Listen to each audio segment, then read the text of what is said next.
திருமதி வாணிஸ்ரீ விஜயகுமார் அவர்கள் அமர்வு நீதிமன்றத்தில் முன்ஜாமீன் மனு கேட்டு மனு தாக்கல் செய்தார். ஃபஸ்ட்டு வந்து அவர் நம்ம அட்வொகேட் கோர்ட்டெல்லாம் போட்டுட்டு புகைப்படம் வந்தவரோட முகநூலில் இருந்திருக்கோம், நீங்கள் பார்த்துருப்பீங்க. ஃபஸ்ட்டு அவர் வழக்கறிஞர் அல்ல, படித்து கொண்டு இருக்கிறார். பல ஆண்டுகளாக சட்டக்கல்லூரி மாணவர் என்று சொல்லி கொண்டு சுற்றி கொண்டிருக்கிறார்.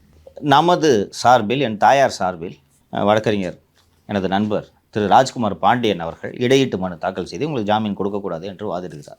அவர்கள் தரப்பில் வந்து இந்த மாதிரி ஒரு குழந்தை இருக்கிறது, இவர் சட்டக்கல்லூரி மாணவர் என்று சொன்னதும், நீங்கள் என்ன சார் சொல்ல போகிறீங்க அப்படின்ட்டு ராஜ்குமாரிடம் கேட்டவுடன், ராஜ்குமார் இல்லைங்க இவங்க தான் இந்த அட்டாக்கை முன்னிட்டு நடத்துகிறார்கள் அப்படின்னோடனே, இப்போ அரசு தரப்பு வழக்கறிஞர் சிசிடிவி இருக்குது என்று சொல்லியிருக்கிறார். சொன்ன உடனே படிக்கிறாங்கன்றாங்க, குழந்தை இருக்குன்றாங்கன்னு சொன்ன உடனே ஒரு ராஜ்குமார், சார் இவங்க இது இப்போ தாக்குதல் நடத்துறது மட்டும் இல்லை, தாக்குதல் நடத்துனதை லைவ் ரிலே பண்ணியிருக்காங்க ஃபேஸ்புக்கில், அப்படி பாருங்கன்னு சொன்ன உடனே மொபைலில் அதை போட்டுட்டார். கைது செய் ஒன் மோர் போயிடலான்ட்டு சொன்னேன்.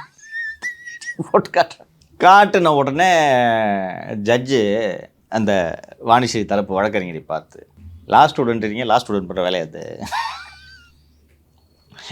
என்று சொல்லிவிட்டு ஒரு ராஜ்குமார் ஏதோ ஆர்கியூ பண்ணுறதுக்கு எடுத்தோன்னே, சார் நான் டிஸ்மிஸ் தான் பண்ண போகிறேன், நீங்கள் இன்னும் ஆர்கியூ பண்ணாதீங்க, போதும் நிறுத்துங்க என்று சொல்லிவிட்டார். இந்த ஆர்குமெண்ட் இதெல்லாம் நடக்கும்போதெல்லாம், இந்த வழக்கு அமர்வு நீதிமன்றத்தில் விசாரணைக்கு வந்தபோதெல்லாம், இந்த டிக்கி வாகனம் வாங்கும் விவகாரத்தில் முழுமையாக இந்த முறைகேட்டை அரங்கேற்றிய வழக்கறிஞர் சாரதின்னு சொல்லிட்டு ஒருத்தர் கருப்பு கூட்டு போட்டுருப்பால், அவர் முழு நேரமும் நீதிமன்றத்தில் இருந்திருக்கிறார். இப்போது கோடை விடுமுறை தொடங்கிவிட்டது. 1 மாத காலம் உயர்நீதிமன்றம் விடுமுறை. இப்போது 4 கோடைக்கால அமர்வுகள் இப்போது இந்த வழக்குகளில் இந்த 4 வாரங்களுக்கு 4 அமர்வுகள் விசாரிக்கும். இதில் ஒரு அமர்வில் திருமதி வாணிஸ்ரீ அவர்கள் முன்ஜாமீன் தாக்கல் செய்ய வேண்டும். அவர்கள் தாக்கல் செய்தாலும் செய்யாவிட்டாலும் சிபிசிஐடி எந்த அளவுக்கு வேகமாக விசாரணை நடத்தும் என்பதை நாம் பார்த்து கொண்டு இருக்கிறோம்.